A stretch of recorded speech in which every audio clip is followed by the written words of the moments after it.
అత్త, తాతయ్య మీ పెళ్లి కొప్పుకున్నాడని గణపతి మాస్టర్ని కలవగానే చెప్పుకు. నేను టెస్టులు చేయాలి. ఏం టెస్ట్లు? మాస్టర్ మనసులో నీ మీద ఎంత ప్రేమ ఉందో తెలుసుకునే టెస్టులు. సరే. అత్త, గణపతి మాస్టారు.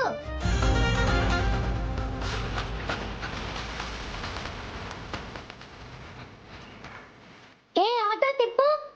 ఆ బైక్ ని ఫాలో చేయి. అలాగేనమ్మా.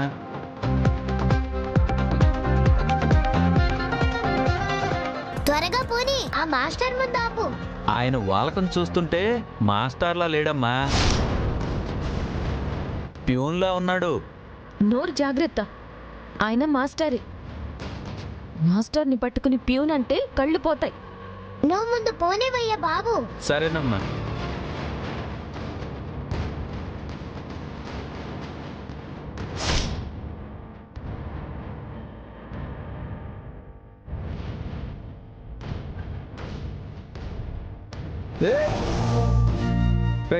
నీకు బ్రెయిన్ ఉందా? లేదు మాస్టర్ గారు. లక్కీ నువ్వా? నేనే కాదు, అత్త కూడా వచ్చింది.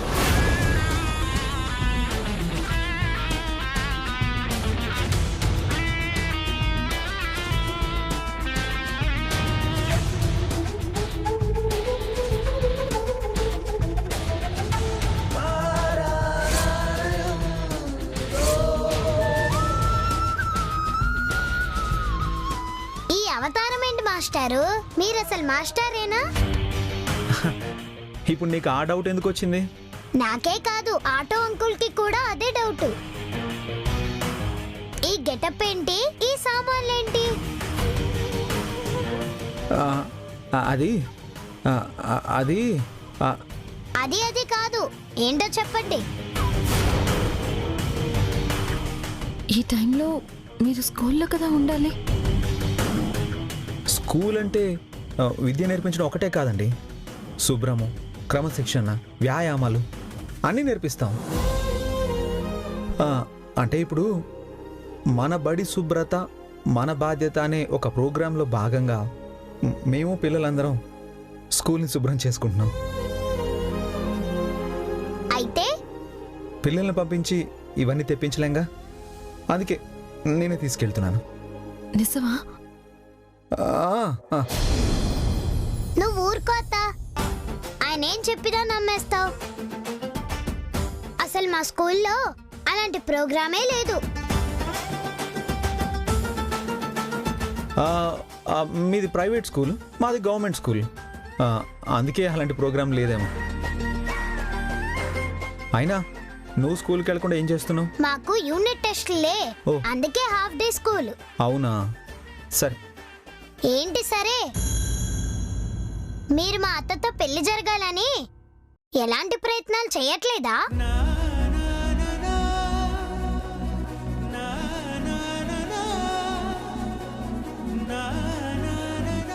నా తలరాత బాగాలేదనుకుంటా.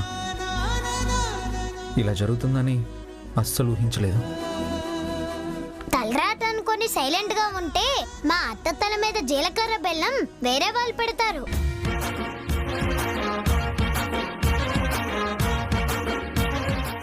మీరు తిరిగి ఏదో ఒక ప్రయత్నం చేయాలిగా. సారీ విద్య గారు, మా అక్క బావ మీ నాన్నగారిని చాలా బాధ పెట్టారు. ఇప్పుడు సారీ చెప్పి ఏం లాభం? మీకు అసలు మా అత్తను చేసుకునే ఉద్దేశం ఉందా లేదా? లేకుండా ఎలా ఉంటుంది? నేనే వచ్చి మీ నాన్నగారిని క్షమించమని అడుగుదాం అనుకుంటున్నాను. అవసరం లేదండి. మా నాన్నగారిని అందరూ అర్థం చేసుకోలేరు. నా కోసం ఎంత బాధనైనా భరిస్తారు. మా అత్త అడగాలే గాని కొండ మీద కోతిని కూడా తెచ్చిస్తారు. అలాంటైనా మిమ్మల్ని ఇవ్వలేడా? అర్థం కాలేదు లక్కీ. మా తాతయ్య అత్తయ్యతో నీ మనసుకి నచ్చిన వాడితో పెళ్లి చేస్తానని మాటిచ్చారు. మరి మీ పెద్దమ్మాయిని ఎవరికిస్తున్నారో? నా కూతురు మనసుకు నచ్చిన వాడితో.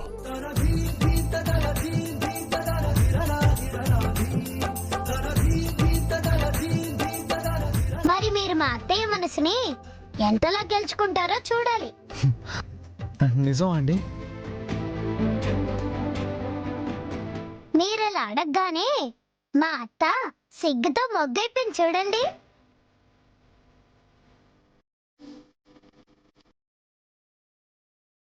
అప్పుడే సంబరపడిపోకండి, మీకింకా మా అత్త 100కి 100 మార్కులు వేయలేదు.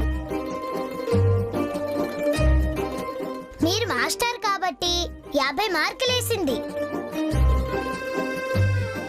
ఇంకా మీరు ఎలాంటి వాళ్ళో, మీ అలవాట్లేంటో పిల్లలకి చదువేలా చెప్తారో తెలుసుకున్నాక ఇంకో 50 మార్కులు వేస్తాం.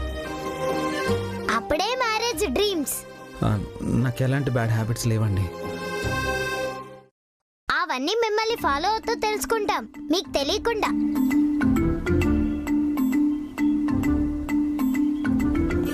ఎందుకలా? అప్పుడే కదా మీ రియాలిటీ తెలిసేది. మా అత్త ఎన్ని మార్కులు వేయాలో డిసైడ్ అయ్యేది.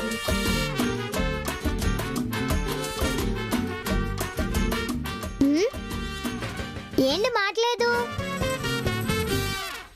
ఒక మాట అయితే చెప్పగలను, మీ అత్తయ్య నా జీవితంలోకి వస్తే దేవతలా చూసుకుంటాను.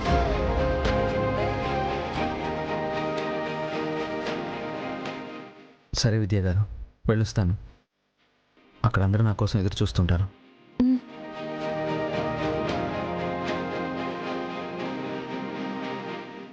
వస్తానండి. అత్త, గణపతి మాస్టారు బంగారం లాంటోడు అనిపిస్తుంది. మిస్ చేసుకోకు.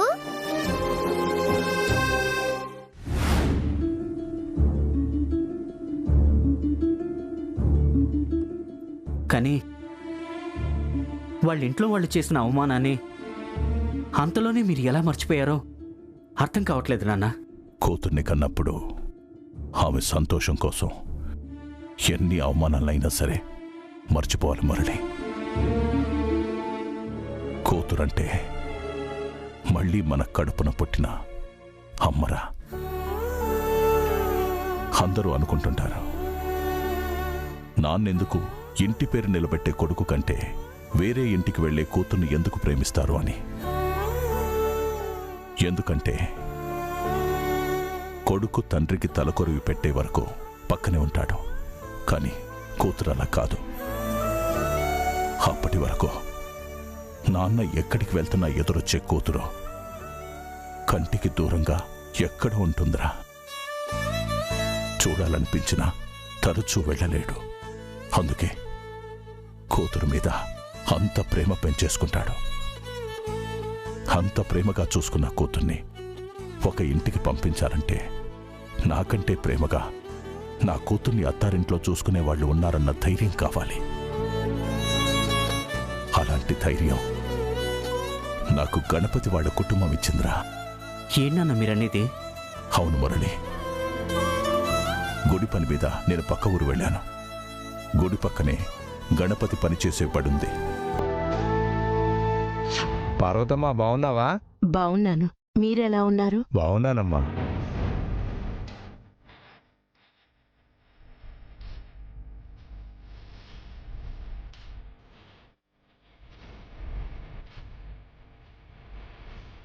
ఆవిడ మీకు తెలుసా?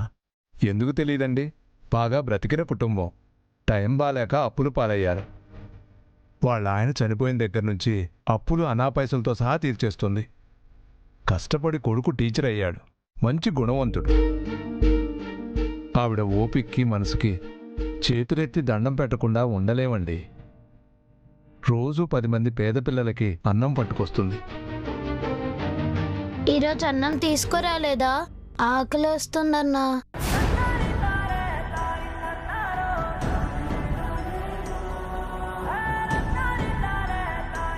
అయ్యో, మీకన్నం తీసుకురావడం మర్చిపోతాడా? వంట చేయడం ఆలస్యమైంది. పదండి, ఈరోజు మీ అందరికీ నేనే తినిపిస్తాను. రండి. ఏంటిది? టెన్షన్ పడమాక, నేను మేనేజింగ్ చేస్తా కదా. పదా.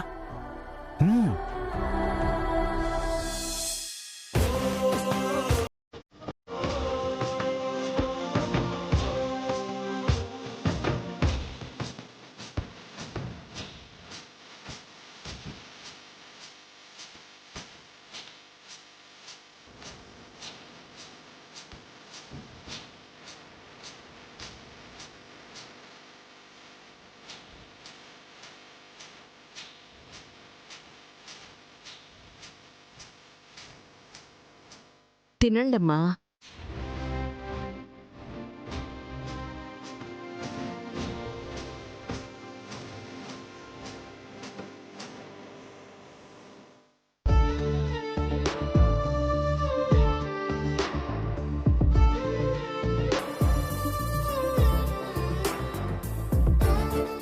అయ్యో, ఎడమ చేత్తో తింటున్నావేంటమ్మా? నాకు కుడి చేత్తో తినడం రాదు. నేను తినిపిస్తానుండు.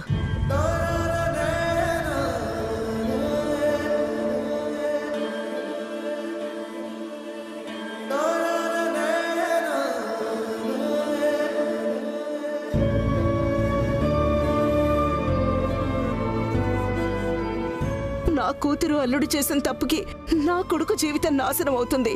అక్కడ విద్య కూడా బాధపడుతుంది అన్నయ్య గారు. కావాలంటే మీ కాళ్ళు పట్టుకుంటాను. అమ్మా, అక్క ఓవేళ నా అల్లు మనసడ్డట్టు ఆదినారాయణ గారు అమ్మాయి మన ఇంటి కోడలైతే ఆ అమ్మాయి అంత అదృష్టవంతురాలు ఉండదక్క. ఎందుకో తెలుసా? ఆ అమ్మాయికి ఆ అమ్మలాంటి అత్తవి నువ్వు దొరుకుతావుగా. ఆ అమ్మాయి దేవతరా,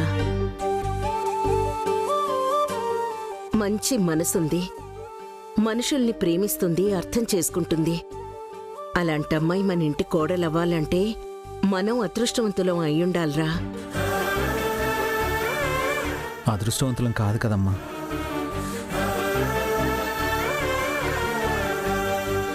నీ మనసులో ఆ అమ్మాయి మీద స్వచ్ఛమైన ప్రేముందా? అలాంటివేంటక్క?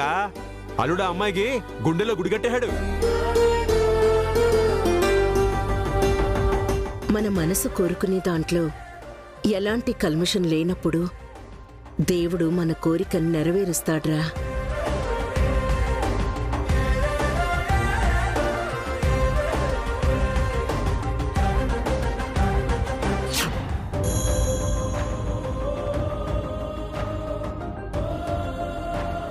పార్వతమ్మ గణపతికి మాత్రమే అమ్మ కాదురా, అక్కడున్న చాలా మందికి కూడా అమ్మే. నిజానికి వాళ్ళున్న పరిస్థితికి అంతమంది పిల్లలకి భోజనం పెట్టడం అన్నది చాలా కష్టమైన పని. కానీ కష్టం అనుకోకుండా ఆకలితో అలమటించిపోతున్న ఆ చిన్నారుల ఆకలి తీరుస్తున్నారా. గణపతికి కూడా మన విద్య అంటే చాలా ఇష్టంరా. నా కూతుర్ని పార్వతమ్మ అత్తలా కాకుండా ఒక అమ్మలా చూసుకుంటుందన్న నమ్మకం నాకప్పుడు కలిగింది.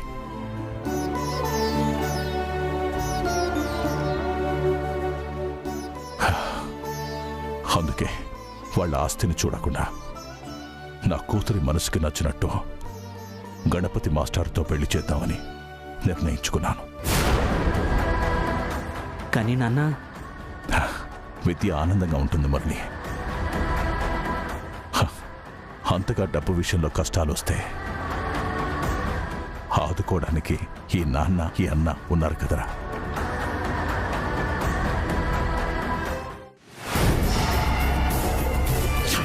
క్షమించాలి, మీ ఇంటికి కోడలుగా వచ్చేది మా శ్రీ విద్య కాదు.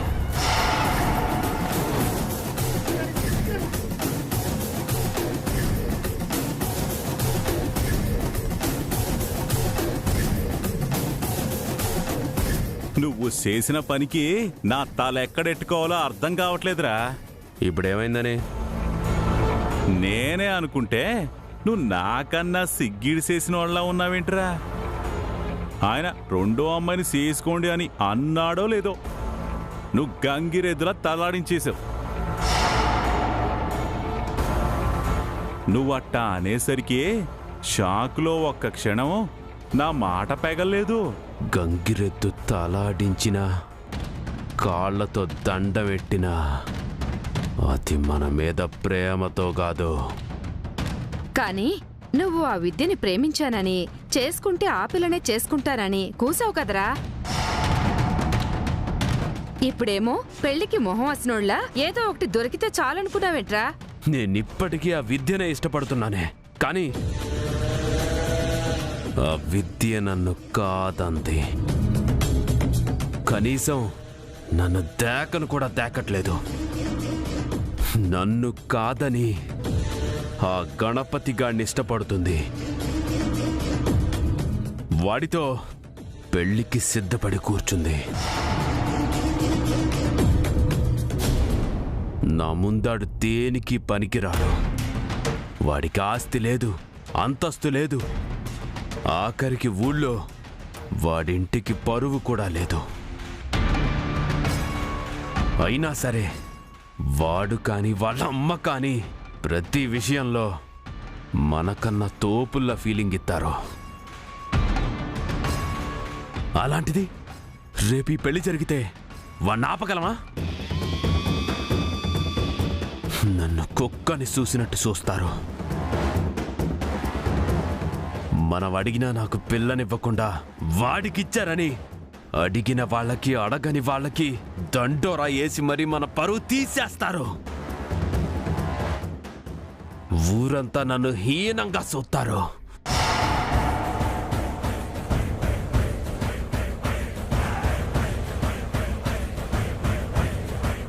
చూసారే అనుకుందాం. రెండో పిల్లని చేసుకున్నా అదే కదా అనుకుంటారు. దానివల్ల ఏంటి ఉపయోగం? కాస్త దూరంగా ఆలోచించు నాన్న. నన్ను కాదని ఆ గణపతి గాడిని పెళ్లి చేసుకోవాలనుకుంటున్న ఆ విద్యకి జీవితంలో పెళ్లి జరగనివ్వను.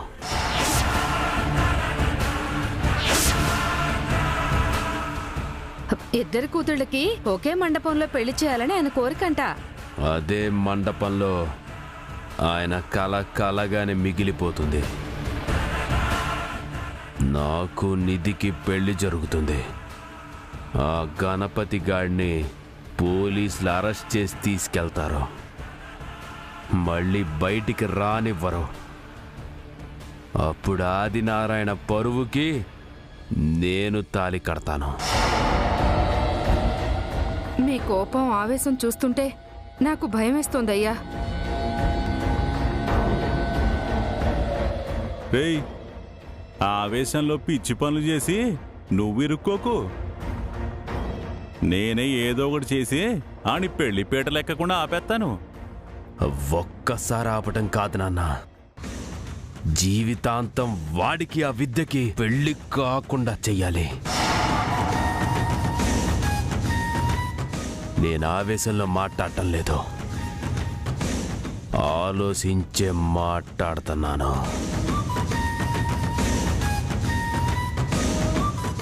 మీరేం భయపడకండి నాన్న. నా చేతికి గాని మీ చేతికి గాని మరకంటతో. పెళ్లి టైంకి గణపతి గాడు జైల్లో ఉంటాడు. ఆ విద్య మెడలో తాలి కట్టడానికి ఎవరో రారు, రానివ్వను.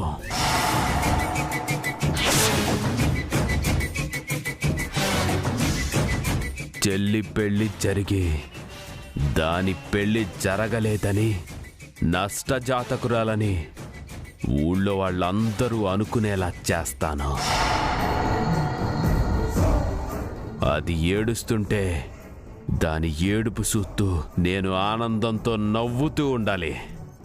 ఆ గణపతిగాడు జైల్లో చిప్పకూడు తింటూ బతకాలి.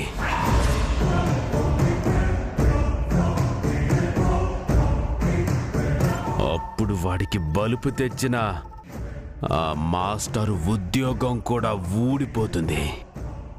అది కదా నా కొడుకంటే. శబ్బాస్రా.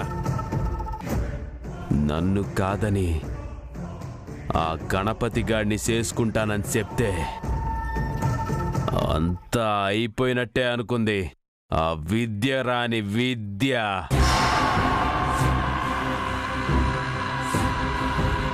పాపం అసలు కథంతా మొదలయ్యేది ఇప్పటి నుంచే దానికి తెలీదు.